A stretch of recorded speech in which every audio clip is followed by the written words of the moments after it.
and you're live.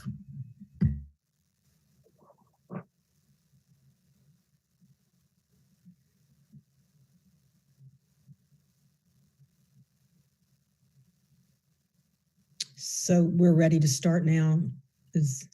Yes, you're live. Righty. Good evening, everybody, and thank you so much for joining us for our first Zoom fundraiser of 2021. We have named our coordinated campaign this year, for now, Keep the Majority, maybe change to Expand the Majority, but we're really happy to have with us this evening someone that was instrumental in helping us take the majority in 2019, Jessica Post, who was a real partner with us in winning the trifecta and is going to help us keep it. She's built with the Democratic Leadership DLCC campaign committee. It's late. It's too many Zooms today, right? But anyway, Jessica has really built up a heck of an operation, was a wonderful partner with us, her and her team in 2019. And we are really looking forward to working with her in 2021 as we look towards, again, it's Virginia, so it's an election every year. And I am just incredibly delighted to be able to have our new to not many, very, very many people here, but our chairman of the DNC, Jamie Harrison, who was a state party chair with me way back in the day, and is one of the truly most inspiring political leaders of a generation. If you don't know Jamie's story, when I think most of you do, I'm not going to go through everything, but it is definitely one that will lift you up and will inspire you and will tell you that, that our children and our grandchildren can grow up to be anybody they want to be. He has been a really amazing leader, hit the ground running, and it's just super cool to have a DNC chair that was a state party chair and doesn't have a learning curve.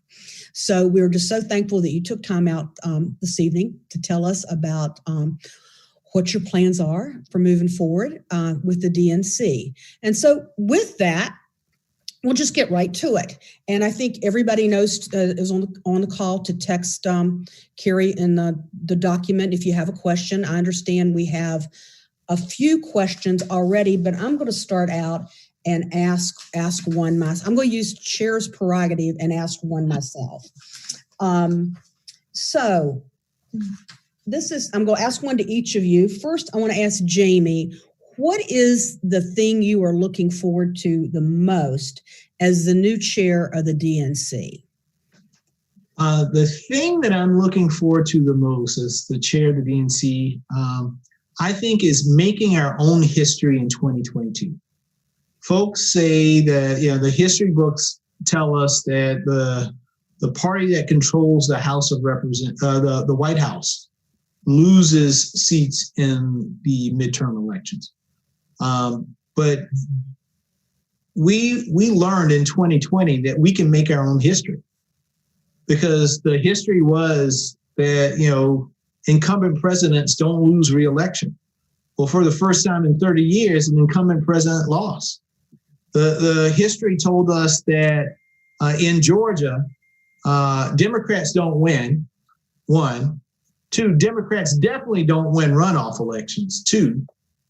Well, not only did we win, we won the Georgia turned blue in terms of the presidential election. And then in a runoff, we not only won one race, we won two. So when we organize, and we work together as a democratic ecosystem, all of us together, the state party, the national parties, the national committees, the candidates, our grassroots organizations, and we get ourselves organized, folks, we win. And that's what I'm looking for as chair, is to demonstrate that we can make our own history, that we can win races, because the American people need us to win races. That's really great and hopeful. And building on that, Jessica, before we get to 2022, we got a little business to do here in Virginia. And how do you see, that playing out this year, particularly in light of the fact now that we do have an amazing Democratic administration, and what impact that may or may not have, and how we just knuckle down and build the majority this year? Well, I will say that Chairman Harrison's words did give me hope, so thank you for that. After 2020, we know that we need to make sure that we watch every state legislature in the country in 2022. Our hope is that we're able to flip a lot more state legislatures across the country. But first on our list is protecting the Virginia State House. We'll have a number of Democratic open seats across the state because of the incredible candidates that were elected in 2017. There was way too much progress that was made in Virginia in the last legislative sessions. And as someone who lives in Alexandria, it's been great to see. I remember I was looking at Zillow one day, and the laws for LGBTQ protections, including trans individuals, the first one in the South hadn't gone in effect yet. And if you look on Zillow, if you scroll down, there's essentially a human rights little part where it says, like, are there protections for LGBTQ individuals? And I got to see that change in Virginia. And that was one of those moments where I'm like, this is why we do the work that we do, is for those impacts, to stop that discrimination. Because before the 2020 legislative session, the LGBTQ community could be denied housing across the state of Virginia, or denied even a VRBO rental if they and that was completely legal. So that change is incredible, along with criminal justice reform, voting rights, like we mentioned earlier, and so many other things. So I am optimistic. I think we have great leadership in Virginia. I think there's a really great record to run on. But I will tell you, and I'll commit right now, at DLCC, we will fight like hell to keep this majority and to expand this majority in the state House of Delegates, because we cannot go back to Republican leadership ever again in Virginia. Thank you. Okay, here, let's follow up on this a little bit. This is from Steve in Arlington. Will the DNC have, it's two questions. Will the DNC have a national strategy on expanding the electorate? And do we anticipate any drop off in the post-Trump presidency? Well, our strategy is to get as many people as we can to the polls in every state. So I have adopted a 50-state strategy. I consider myself a Howard Dean acolyte who believes that we have to fight everywhere. We can't cede any ground or territory to the Republicans anywhere because they don't give us anything. So why should we give them whole states and communities because they just happen to vote red on Republican in presidential elections? I mean, just take a look at it. Look at Maryland. Look at Vermont. Look at Massachusetts. Blue states, but they have something else in common. All Republican governors. So if the Republicans adopted the mentality that some Democrats have, oh, it's a red state, we can't compete, then Virginia would have never turned blue because it was not always blue. Then we wouldn't have won in places like Georgia. We have to roll up our sleeves and compete and understand that it's going to take some time to change some of these communities. They didn't change overnight to red states, and we can't change them back to blue states overnight. It's going to take some time, but we have to be committed to that long-term work that we need to do. We need to make sure that we are representing and fighting for everybody, regardless if you live in an urban city, a place like Richmond, or if you live in one of the rural communities in Virginia, or in places like South Carolina. You live off a dirt road.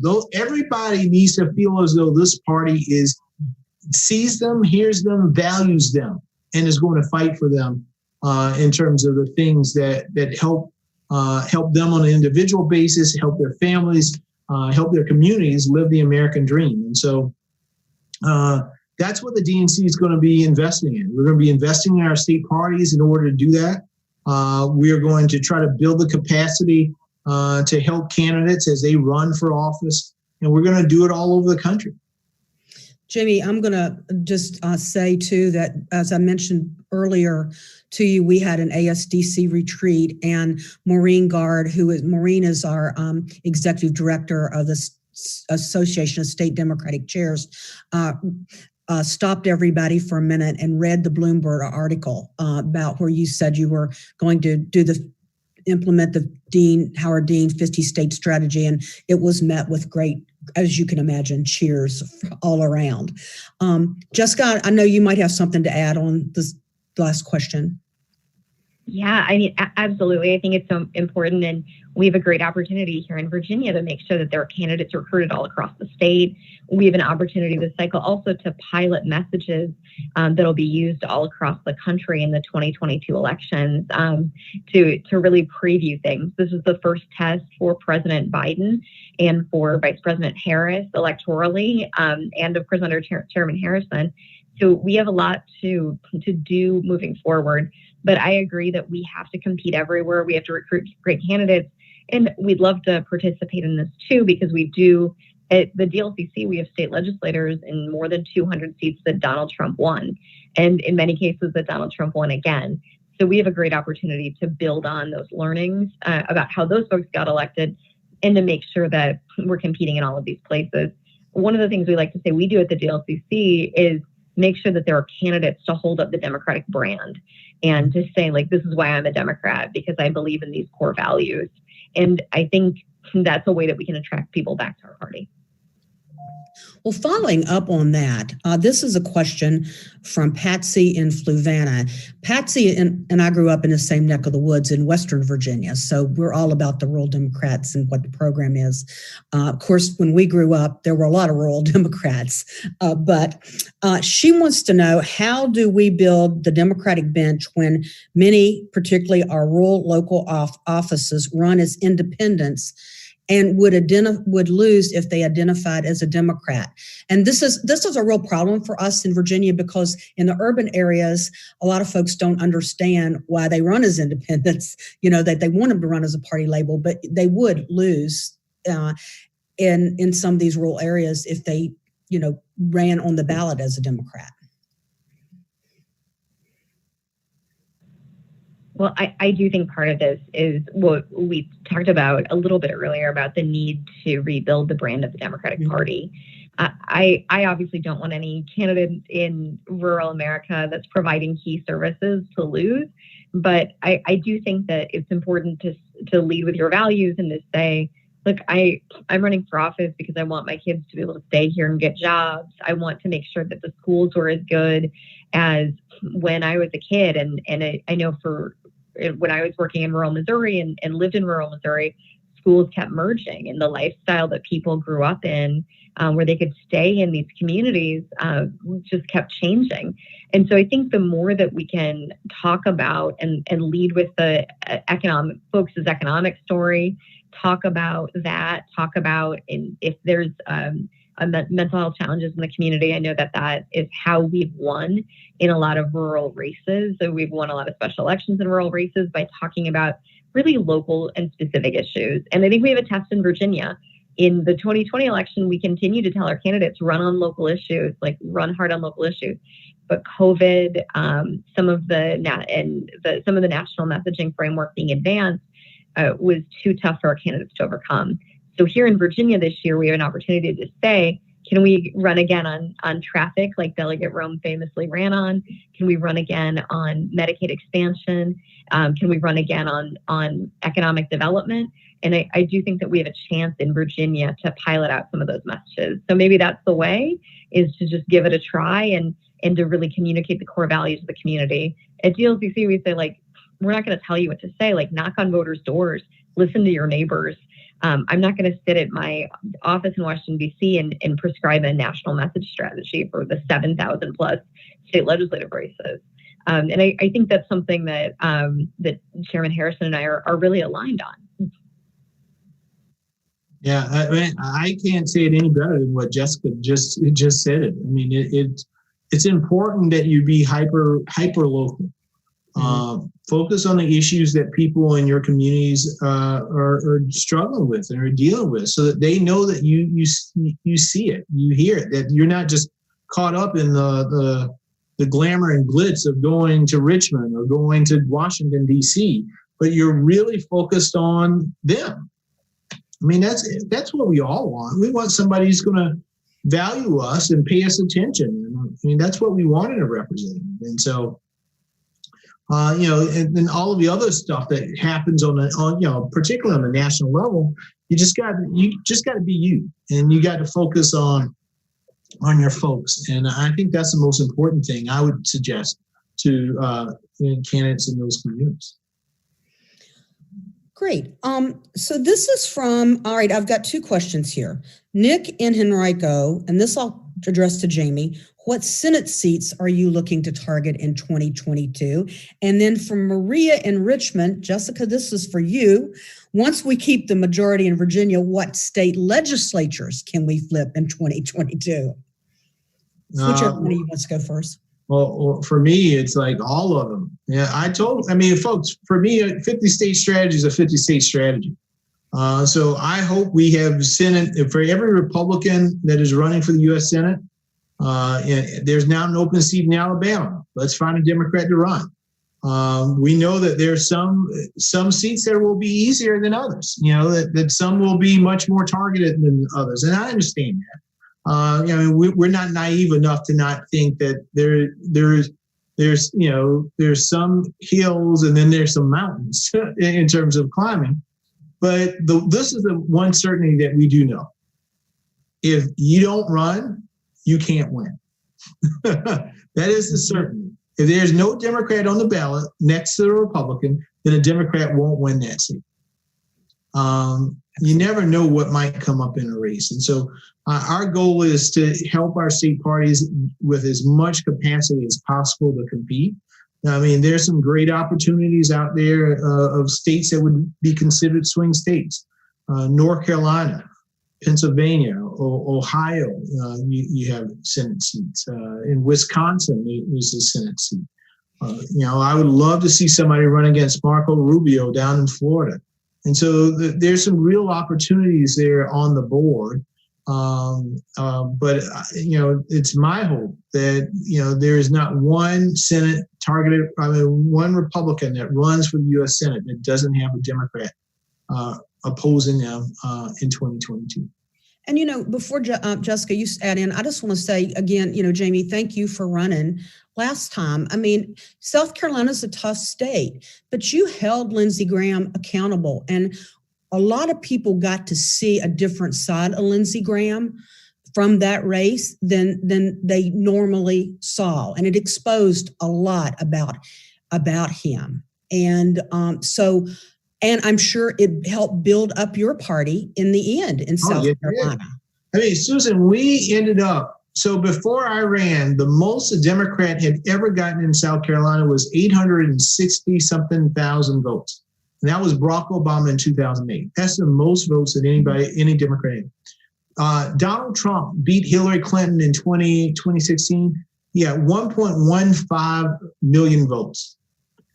I ended up getting 1.1 million votes, only 50,000 short of what Donald Trump got, and a few 100,000 more than what Barack Obama got in 2008. And so, despite losing, we put 1.1 million cracks in that red wall in South Carolina, and and we helped rebuild the infrastructure of the state party. We trained thousands of organizers across the state. And now the next person who runs for the Senate or governorship or whatever in South Carolina now has an infrastructure that they didn't have before. Now they have data that they didn't have before. It'll make the job much, much easier. And now the people in South Carolina have hope. Mm-hmm. Coupled with our campaign and seeing what happened at our next door neighbor in Georgia, they now have hope for the first time that, maybe we can change things in South Carolina. So we can't give up. We got to keep fighting and we got to keep pushing. And before we know it, that new South that I talk about, that you all have been the leaders of seating, and I think, and I give Virginia all the credit. You guys, you were the first to really show us that there could be a new South.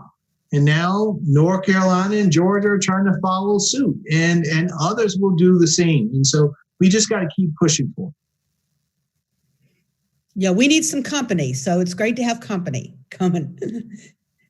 Okay, Jessica, the question of what about 2022 for you? Well, to echo Chairman Harrison, I think part of what we need to do, what we're doing at DLCC is writing a decade-long strategy to build power in the state. When I came in as executive director at the time in 2016, there wasn't really a strategy to get us to 2020. And part of that is power building across the country and looking at states like South Carolina, where the numbers were quite close actually in the state Senate going into the last cycle. So we're looking all around the country, but as far as what's on tap for 2022 immediately, despite the obituary that have been written about Democrats and redistricting, there's a lot of places we actually are going to do quite a bit better. And so in states like Michigan, we'll get fair maps for the first time, Michigan State Senate maps for the first time since the 1980s. So we'll have a great fair shot on those maps.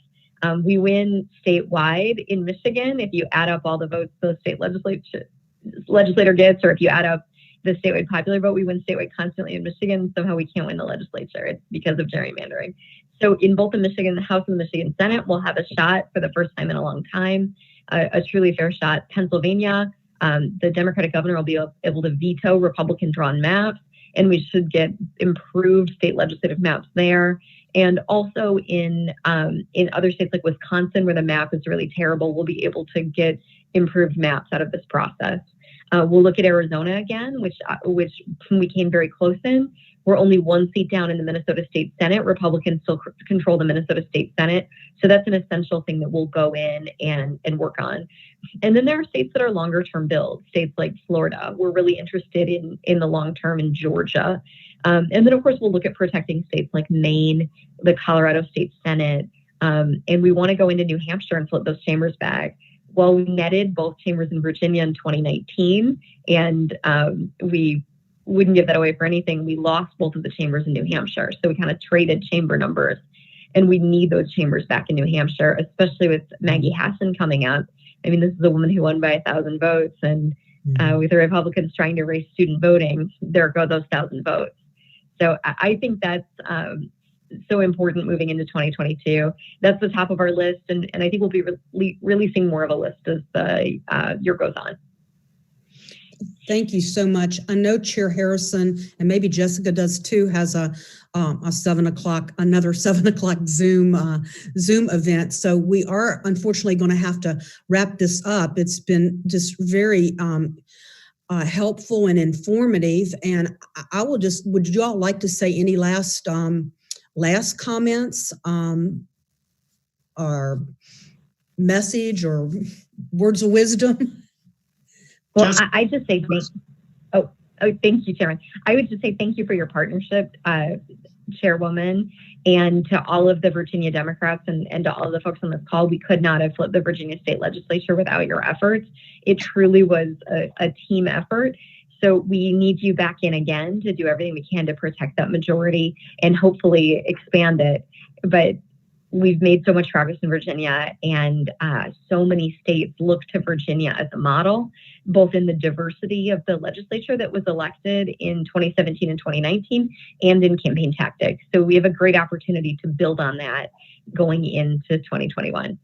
And thank you again, everyone. Well, and Susan, I just want to say how much I love you and value your friendship and your leadership. You are a tremendous force in our party. You have been a great steward of the Virginia Democratic Party, and I'm looking forward to working with you and all of the Democrats in Virginia to make sure that we maintain and grow your majorities, to make sure that we continue to win all of the statewide races in Virginia, because it's really, really important. Virginia is still a battleground state. We know that the Republicans are going to come full-born to try to make a statement, to say that we're back. But we know that they're in disarray right now. The other side of the aisle is a dumpster fire. I mean, it is a hot mess with the Republicans right now. They're censuring each other, they're threatening parties and all kinds of craziness. But we have to remain focused. We have to organize. We need to register more voters to make sure we do that. We need to educate our voters. We need to mobilize them, and we need to protect them once we get them to the polls.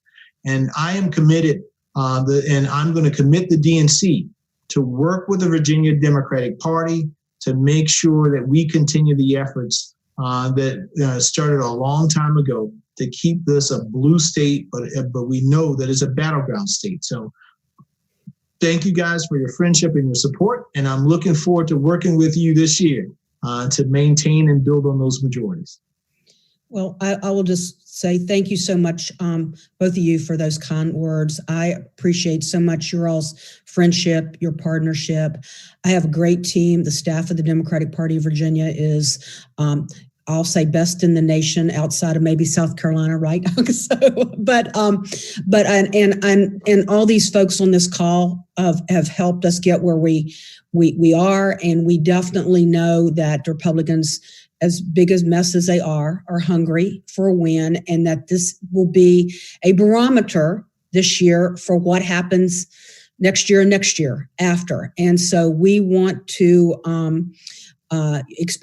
keep and expand our majorities and win up and down the ballot this year, and so that we help get everything off to a good running start in 2020. But I can't thank both of you all enough for everything you've done and what you will do in the future, particularly Jamie, voter registration. We are so looking forward to partnering with you on that project because we know that was down last year, and we're going to get that back up. But again, everybody have a great evening, and thanks so much for this wonderful dialogue and conversation.